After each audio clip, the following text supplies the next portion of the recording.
Hello everyone.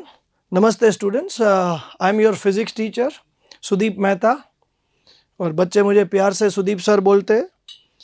And today we are going to start the first topic of physics of standard 11th. अब 11th standard में क्या है, जब student 10th clear करके जब 11th standard में फिजिक्स की शुरुआत करते हैं तो there is a topic called mathematical tools. अब ये टॉपिक आपको एनसीईआरटी के इंडेक्स में या टेक्स्ट बुक में नहीं मिलेगा. और कई बार ऐसा होता है कि कई फिज़िक्स टीचर्स होते हैं वो इस टॉपिक को इग्नोर करते, स्किप कर जाते हैं. आई पर्सनली फील कि अगर आपको फ़िज़िक्स पढ़ना है तो कुछ बेसिक मैथमेटिक्स आपको आना चाहिए. और 11th में बच्चे दो ग्रुप में डिवाइडेड होते हैं. कुछ बच्चे जिन्होंने इंजीनियरिंग ऑप्ट किया है वो ए ग्रुप के लिए जिन्होंने ऑप्ट किया है. तो ये स्टूडेंट्स ऐसे होते हैं जो आगे जाके भी मैथ्स बहुत पढ़ने वाले हैं. वो 11th-12th में उन्होंने ए ग्रुप लिया है तो वो मैथ्स काफ़ी पढ़ने वाले हैं. उनके ट्रिगो के 4-5 चैप्टर्स आएंगे 11th स्टैंडर्ड में. वो 12th में कैलकुलस पढ़ेंगे, बाइनोमियल थियरम पढ़ेंगे, क्वाड्रेटिक पढ़ेंगे, लॉग पढ़ेंगे. तो उनका तो मैथ्स किसी स्टेज पे हो जाएगा. लेकिन जो मेडिकल के स्टूडेंट्स हैं, जो बी ग्रुप के स्टूडेंट्स हैं, अनफॉर्चुनेटली क्या होता है कि वो स्टूडेंट्स वो मैथमेटिकल टूल्स या जो मैथ्स का पार्ट होता है वो उनका 11th और 12th में कभी नहीं होने वाला.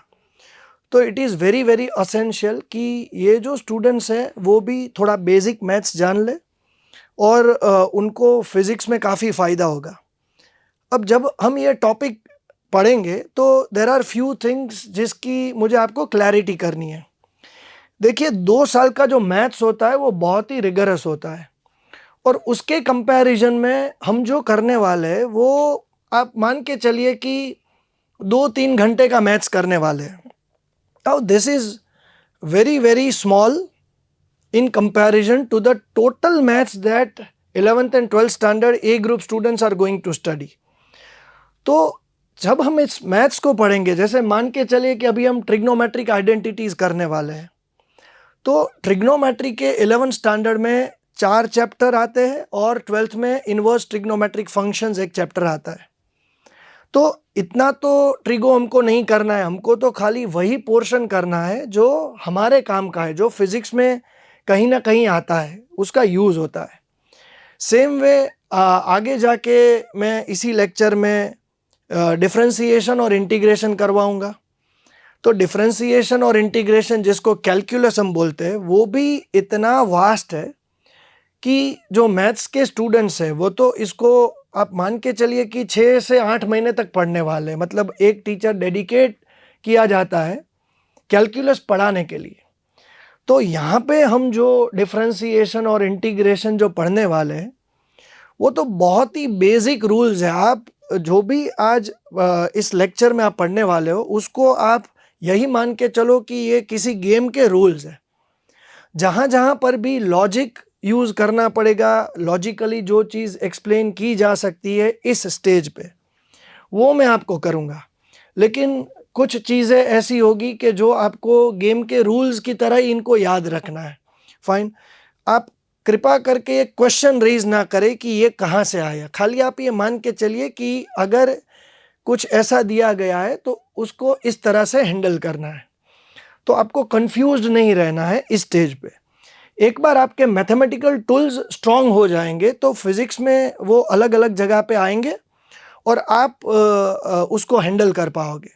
तो let us start with the first topic which are trigonometric identities. Fine. ये टॉपिक है ट्रिग्नोमेट्रिक आइडेंटिटीज. मैंने यहाँ पे एक सर्कल आपके लिए बना के रखा है. It is a circle of radius R. इसका जो रेडियस है इसको हम this is the centre of the circle. आप देख सकते हो कि मैंने एक्स और वाई एक्सिस यहाँ पे बना के रखी है. और let us select a point. आप यहाँ पे एक पॉइंट सिलेक्ट कर सकते हो जिसको हम बोलते हैं point P. Okay, let us call it point P. इसको पॉइंट पी बोलेंगे. Okay, we keep it here. और पॉइंट पी के जो कोऑर्डिनेट्स है वो है एक्स और वाई. इससे आपको ये मालूम पड़ना चाहिए कि यहाँ से अगर मैं यहाँ पे परपेंडिकुलर ड्रॉप करूँगा इस पॉइंट पे, तो this length is going to be x, which is common sense, और यहाँ पे अगर मैं एक परपेंडिकुलर ड्रॉप करूँगा तो ये जो लेंथ होगी it is going to be y. This angle, let this angle be theta, और इस पॉइंट को मैं Q और इस पॉइंट को मैं R बोल रहा हूं, इसको नाम दे दिए. तो अगर Q के कोऑर्डिनेट्स की बात करनी है तो it is going to be x, 0, और अगर R के कोऑर्डिनेट्स की बात करनी है तो it is going to be 0, y. तो ये हो गया आपके Q और R के कोऑर्डिनेट्स, लेकिन इसको मैं यहाँ पे मेंशन नहीं कर रहा हूँ. फाइन. हम ये भी कर सकते हैं कि यहाँ पे जो मैंने परपेंडिकुलर ड्रॉप की है उसको भी मैं आपको बता दूँ, ताकि आगे जाके हमको जो राइट एंगल ट्राइंगल्स यहाँ पे सिलेक्ट कर रहे हैं वो हम कर सकें. तो अगर triangle OPQ, which is a right angle triangle, consider triangle OPQ, ये एक राइट एंगल ट्राइंगल है, आप जरा देख लीजिए. और इस ट्राइंगल में अगर ये y है तो ये भी y होगा. तो इस राइट एंगल ट्राइंगल में अगर मैं, and let the radius of the circle be r, OP is the radius of the circle, we call it R. अब इस राइट एंगल ट्राइंगल में अगर मैं साइन थीटा अप्लाई करूं तो you should know that sine theta is opposite by hypotenuse. तो ये हो जाएगा आपका y बाई r, जिससे मैं ये बोल सकता हूं कि y is equals to r sine theta. ये आपकी एक इक्वेशन हो गई. इसी तरह से इसी ट्राइंगल में अगर मैं cos थीटा अप्लाई करता हूं तो वो हो जाएगा आपका cos theta is equals to x by r, जिससे मैं बोल पाऊंगा कि x is equals to r cos theta.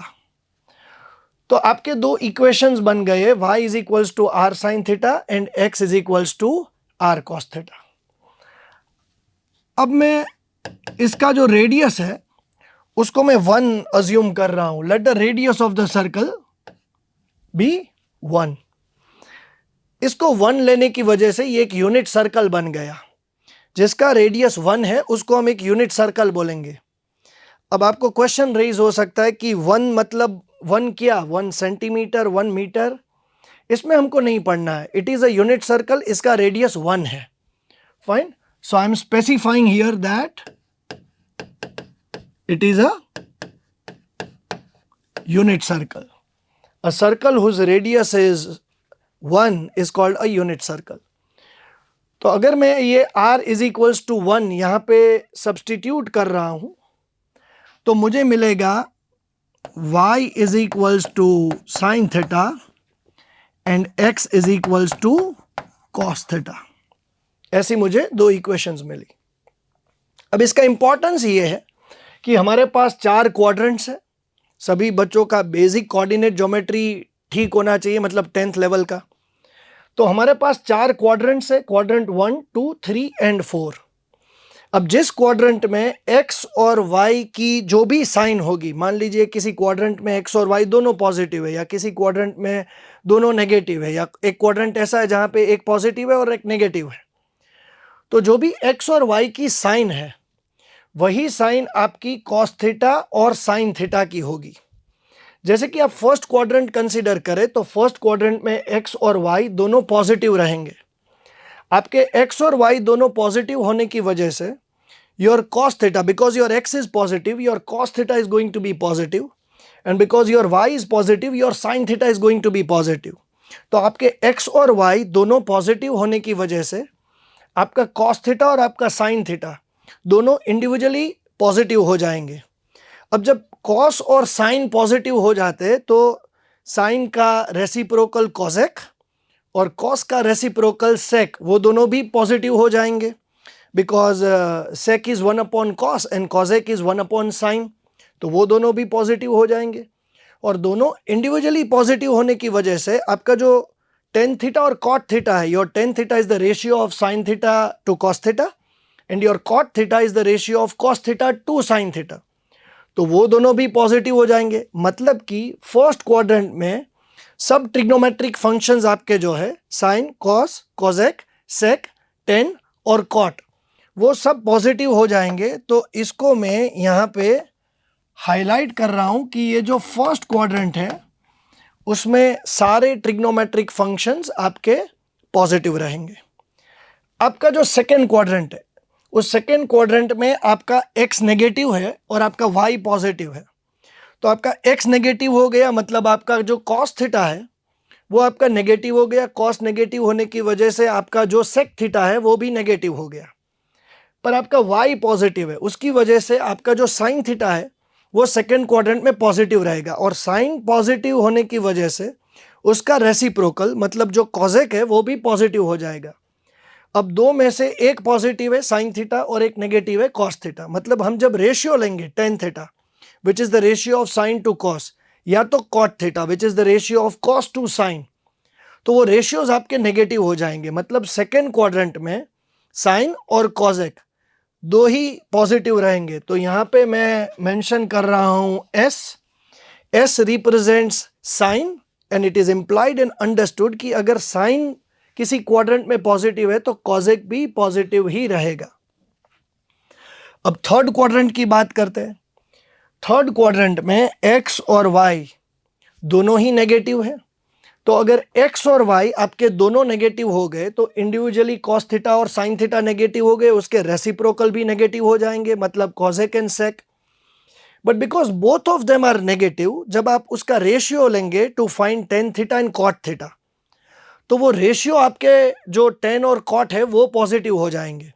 तो थर्ड क्वाड्रेंट में मैं लिख रहा हूं T stands for ten, which indicates के आपका जो थर्ड क्वाड्रेंट है उसमें टेन थीटा पॉजिटिव रहेगा। और टेन थीटा पॉजिटिव होने की वजह से कॉट भी पॉजिटिव रहेगा। It is implied and understood, उसको एक्सप्लेन नहीं करना है। अब फोर्थ क्वाड्रेंट की बात करते हैं। तो फोर्थ क्वाड्रेंट में आपका जो एक्स है वो पॉजिटिव है और y है वो नेगेटिव है। तो आपका जो x है वो पॉजिटिव होने की वजह से आपका cos थीटा पॉजिटिव होगा, और उसकी वजह से it is implied and understood कि आपका जो sec थीटा है वो भी पॉजिटिव होगा।